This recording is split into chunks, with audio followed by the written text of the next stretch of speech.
All right, look out. Plot twist. This week's episode is not about marketing tips or a sales strategy. We're talking about the fantasy novel that has taken over my life or my brain, and the nail appointments that have become my sacred ritual, and how all of this is secretly making me a better business owner. I am so deep into the ACOTAR series. Send help or maybe don't. And I am getting my nails done regularly. I told you guys in the last episode about my new morning routine. And you know what? I've never really felt more tapped into a new identity that I'm working towards. So these aren't just personal updates. They're proof that becoming who we want to be doesn't always happen in a boardroom or through a strategy. Sometimes it's in the salon or on your walks or taking a break, sitting on the beach, reading a good book.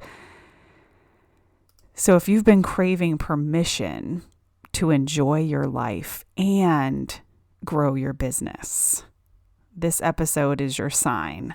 So let's talk about magic, identity shifting, and why non-work joy might be exactly the thing that you're missing. Welcome back to the Messy Success Podcast. I'm your host, Elizabeth Henson. I help creative business owners and artists build communities around your brand so that business is easy and profitable. When you stay in action, yes, I mean even messy action, only good things happen. We are always learning, and when we can get just as excited about the lessons as the results, magic happens. I've helped million-dollar companies with their marketing, but my mission in this world is to help you step into the best possible version of yourself so you can create your dream business too. We believe in community and people over strategies and tactics. Our theme here at the Messy Success Podcast is the 1% adventure, where we're focusing on getting 1% better every single day. I want you to color outside the lines and embrace the messy journey to take daily action towards your goals. If you've noticed a plateau in your business, we've created a very quick quiz where you can find out your next best move. Head over to elizabethhenson.co/next to find out. Now let's get started.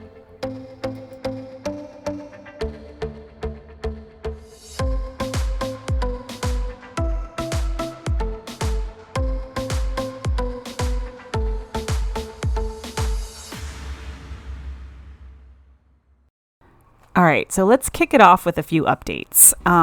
You guys know that we are coming up on our 200 episode celebration. So tomorrow I'm meeting with my team to just get all of our to-dos in order, things that we're going to be changing, giving a facelift to, any processes or systems around the podcast that we want to elevate. So I'm really excited for that. So all those little things are happening behind the scenes. And you guys know part of this vision that I have is to elevate our studio. And I did end up joining a co-working space here in Virginia Beach called Gather. I'm really excited about it. We were at Assembly for a year, thanks to our sponsor, Subflow. And Gather is much closer to my house. I've been there before. We've hosted meetings there before. They do have a podcast studio, but I don't necessarily think I'm going to need that as much. But it gives me an opportunity to get out of the house, to meet people. Their community efforts are really incredible. And it's just scratching a little bit of that itch for me to get outside the house and work with people and be able to have client meetings somewhere other than my home, because I've actually never really had them at my home. I've only worked remotely. And I have such a big client base now that is local that a lot of times they'll ask to meet in person. And this is a really good opportunity for me to be able to meet them in person and not have to rely on a Starbucks or something like that. So since I made that decision, as far as the podcast goes, I'm just going to be elevating my at-home studio for now. And then we will continue to see what the universe brings forward. I mean, we've still got 5 weeks before we even hit that 200 episode. So, but for now, that's what we're doing. And it feels really good and aligned. And I did spend some time looking for sponsors, but ultimately I just was like, don't wait on anybody else, Liz. This is your expansion. This is your growth. And, let's not sit back and wait for those opportunities. Let's continue to make really forward-thinking, CEO-driven decisions. And that's exactly what I did. And I'm trying to make them quickly because, it seems like I was just saying we have 11 weeks and now we're already down to 5 weeks. So I am moving through the decision-making process quickly, efficiently, while also, we're going to have a big celebration when we hit 200 episodes. I'm just so excited about it. So today's episode, speaking of expansion, that's really what we're going to be talking about because I had a hot seat in my mastermind yesterday. This is my peer-led mastermind, and I really struggle sometimes with what to bring up. And it's not that I'm not having challenges. It's that I always know there's a problem behind the problem, right? So I'm like, okay, we can talk about the decision that I'm trying to make. That's a very tangible 3D offer. But I know their answers aren't going to actually change my mind or put me into any type of action because I knew, being the business coach that I am, that I had a problem behind the problem. And what I was sensing is that it feels, now this is a feeling statement, not a fact statement, that my business is in a plateau. And I'm relating this because I'm not working very hard. So I still have some undoing, some unraveling of this belief that we have to work hard in order to grow and quantum leap into like our next revenue goal. And because I haven't had quote unquote a money problem in a while, I haven't had to go into like hustle mode. I've really been coasting in a beautiful way for the last year and a half, probably, but it was like a quantum leap into that. And then I'm kind of just hanging out. And I feel like for the last year, we've kind of plateaued. And I was talking to my mastermind about it because I was like, I don't want to be in a plateau, but I also don't want to work harder. I was like, I read my new book all weekend and I signed a new client on Monday. And they're like, you have all this evidence that you don't have to work hard for your business to succeed. And I just realized how much my brain is still wanting to associate the fact that my business can't grow if I'm not working hard. So this episode is a little bit for me to kind of just self-talk and unravel some of this. But the identity piece is huge, and we cannot step into our next quantum leap until we believe we are ready to receive it on an identity level, right? We've talked about this in the form of like our house being big enough to like fit all the people. Our identity, our embodiment has to be big enough to fit all the dreams. It's the easiest way to break it down is if you can't help 10 people, you can't help 100. If you can't help 100 people, you can't help 1,000. If you can't manage $100, you can't manage $1,000. So we have to be constantly kind of identity shifting from somebody who can manage $100 to somebody who can manage $1,000 to someone who can manage $100,000.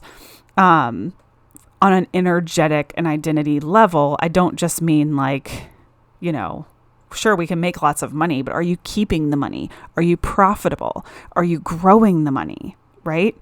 I have never really had a making money problem. I have a spending all my money problem. So I've had to really learn how to be someone that sets money aside, that invests, so that I'm not spending everything that comes through the door. I did a lot of work around my money beliefs there. So from an identity level, I have been reading ACOTAR. If you're not familiar with it, it's A Court of Thorn and Roses, and it's a series, and this is total fantasy romance. We're talking like winged creatures. They're called fairies, and it's a little bit smutty. Haven't gotten to the super smut yet, but it's smutty. So I'm like, should I be embarrassed? I don't know how to feel, but I'm like, it's so good. I can't stop reading it. I can't put it down. We're going to talk about that in a minute, but I'm really impressed with Sarah Moss, who is the author of this series. So sometimes when these things like plop into my life, I do like to do a little bit of homework about the person. The reason is when my daughter was young and she was reading the Dog Man books, I remember being like, oh my gosh, like these books are so silly. Like, I don't know if I should be bragging about the fact that she's reading these books or if I should be embarrassed.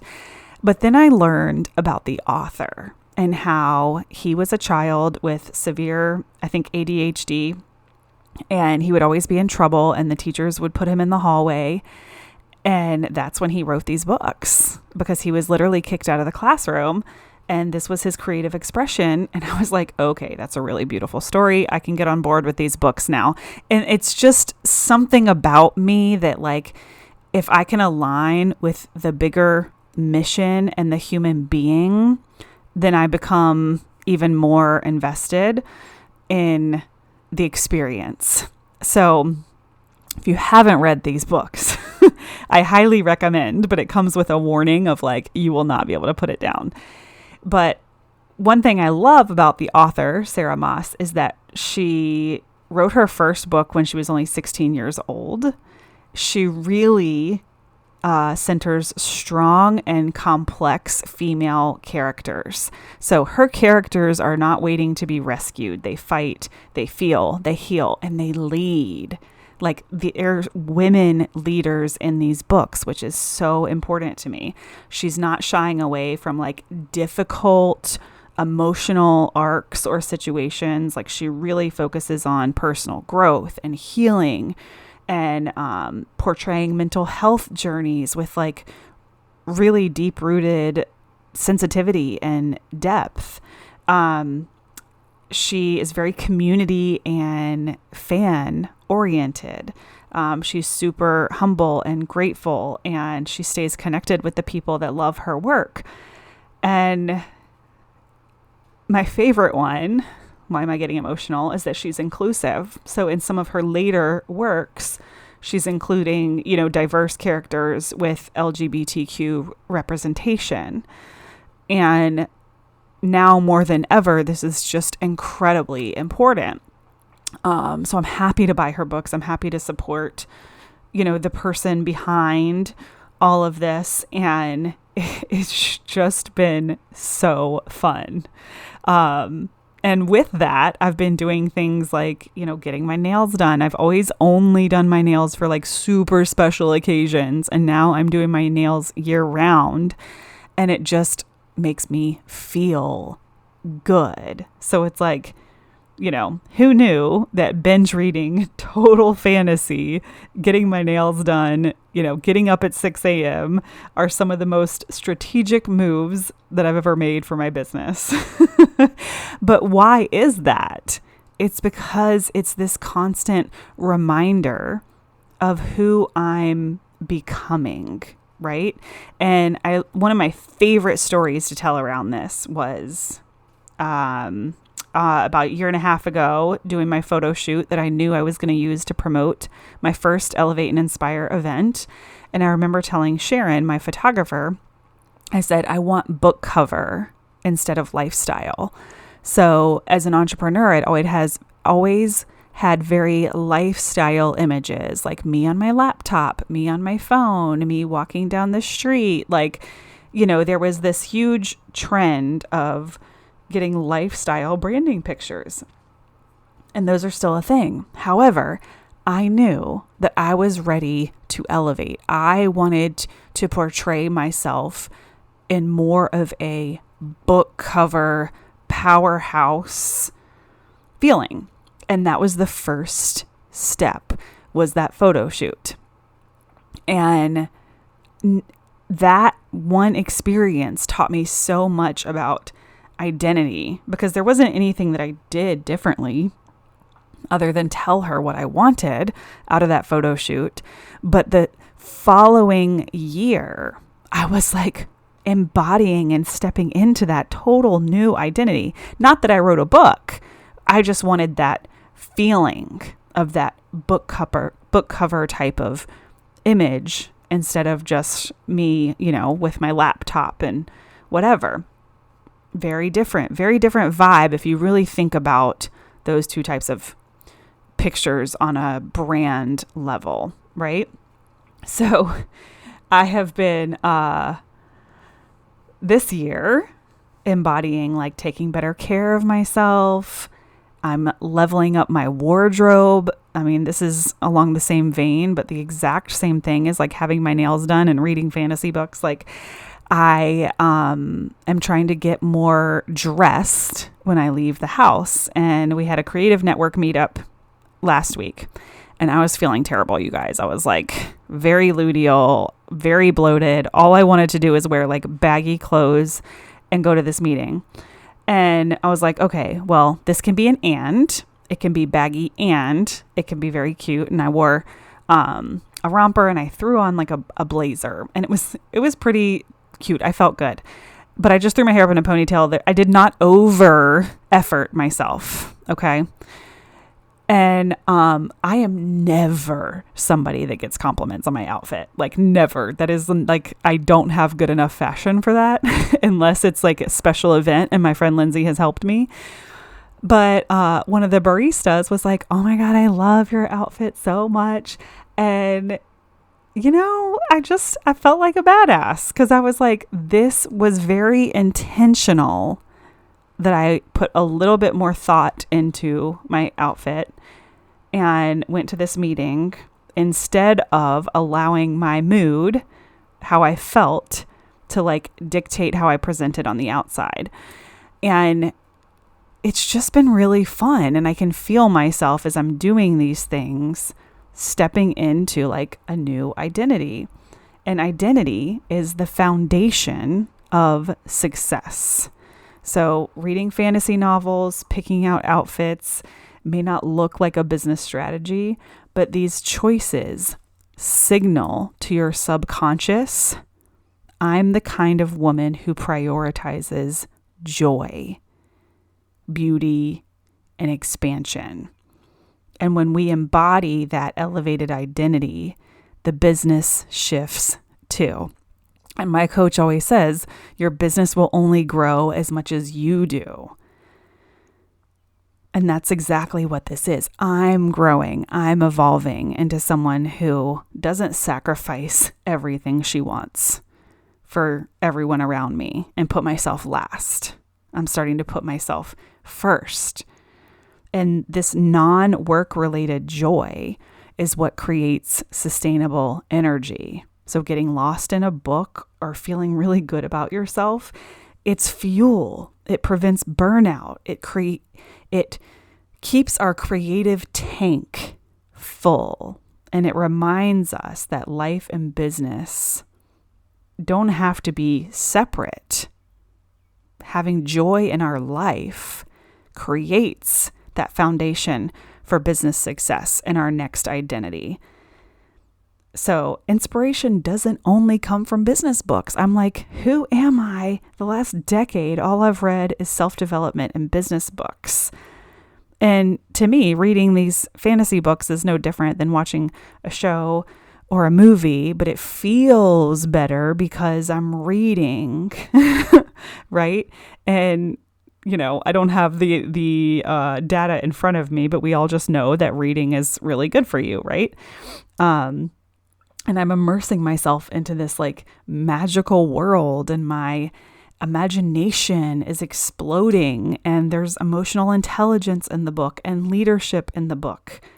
So instead of reading about leadership, I'm like immersing myself into it. And it's really fun. I can't even say enough about it.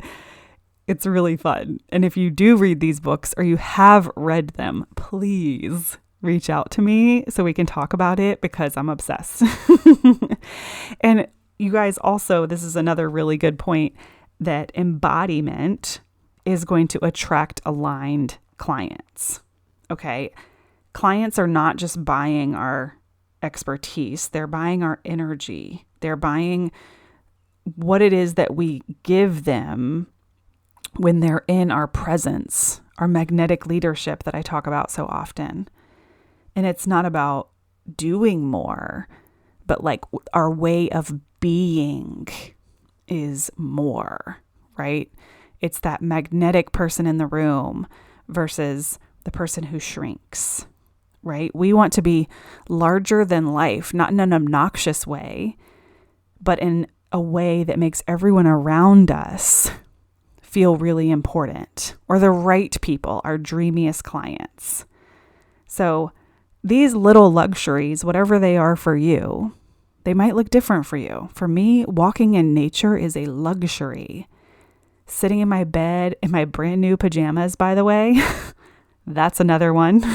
I have been sleeping in the same raggedy pajamas for too embarrassing to admit how long.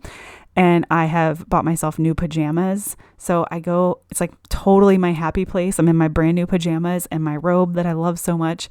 And I'm reading and drinking my tea. And it's like these little luxuries are a declaration, right? That I am not waiting for permission. I am not waiting on the podcast sponsor. I am elevating my habits now that elevate my results. And I just get evidence of it over and over again. Like I said, I did absolutely nothing over the weekend. And then first thing Monday morning, I welcomed a new client into the program. Now, those seeds had been planted. It's not like it fell out of the sky. But I trust the seeds that I'm planting so much more than I ever have before. Old me would have like followed up and had a little bit of that desperate energy, like, oh my God, I need them to join.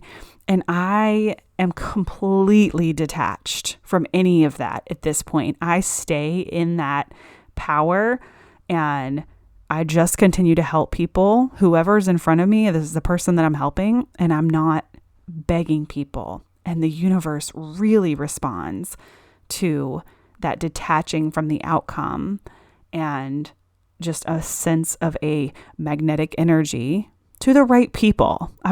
This is not like the Liz show saying I'm so amazing and I'm so magnetic. That's not what I'm saying. But I'm magnetic to the right people. That's the important piece. So I hope that this will encourage you to find your little luxuries and remind yourself that every time you do it, you are becoming her.